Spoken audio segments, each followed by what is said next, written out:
Hello everyone, সকলকে good morning জানিয়ে আজকের ব্লগটা আমি শুরু করছি। তো সকালের সমস্ত কাজকর্ম সেরে দুপুরে রান্নাবান্না করে ছেলেকে স্কুলে পাঠিয়ে এখন বেরিয়ে পড়েছি, যাব ছেলে স্কুলে। তবে সবার আগে যাব সুনিতার কাছে। আমি আর সুনিতা দুজনেই যাচ্ছি ছেলেদের স্কুলে। ছেলের স্কুলের ফিজ অনলাইনেও পেমেন্ট করা যেত, কিন্তু আমি একটু চেয়েছিলাম ক্লাস টিচারের সাথে কথা বলতে চেয়েছিলাম যে ছেলের স্কুলে অ্যাক্টিভিটি কেমন করে, পড়াশুনো ঠিকঠাক করছে কি না, সেটাই মেনলি আমার জানার ছিল। তাই জন্যই আমার মনে হলো কি একবার স্কুলে গিয়ে ফিজটাও জমা দিয়ে দিই আর একটু ক্লাস টিচারের সাথেও মিট করে নিই। সেই কারণেই বিশেষত আমাদের স্কুলে যাওয়া।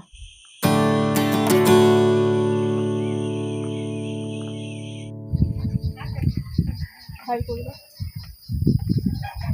এইটা সুনিতা, তোমরা আগেও দেখেছো নিশ্চয়ই। এখন আমরা যাচ্ছি হোলি একাডেমি স্কুলে ছেলেদের ফিজ জমা করতে। মশালির ছেলে আমার মেয়ে। স্কুলের নাম the Holi academy English medium school. তো আমরা চলে এসেছি স্কুলে। স্কুলের ভেতরে তো আর ভিডিও করতে দেবে না, তাই আমরা ফিজ জমা করেই চলে এসেছিলাম ভেতরে। আর ভিডিও যেহেতু মানা ছিল আর আমি কিছু রিকোয়েস্টও করিনি।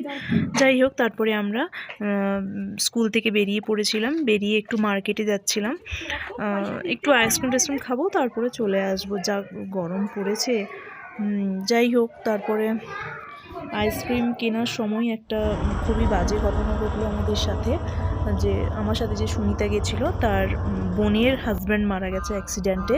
তারপরে আর ভিডিও করতে মন হচ্ছিল না, একটু মোমো কিনে নিয়ে বাড়ি চলে এসেছিলাম।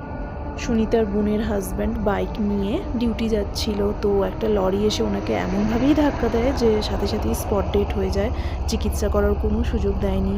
তো এই খবরটা পেয়ে সত্যিই সুনিতা ভীষণ ভেঙে পড়েছে, আর সেটাই স্বাভাবিক।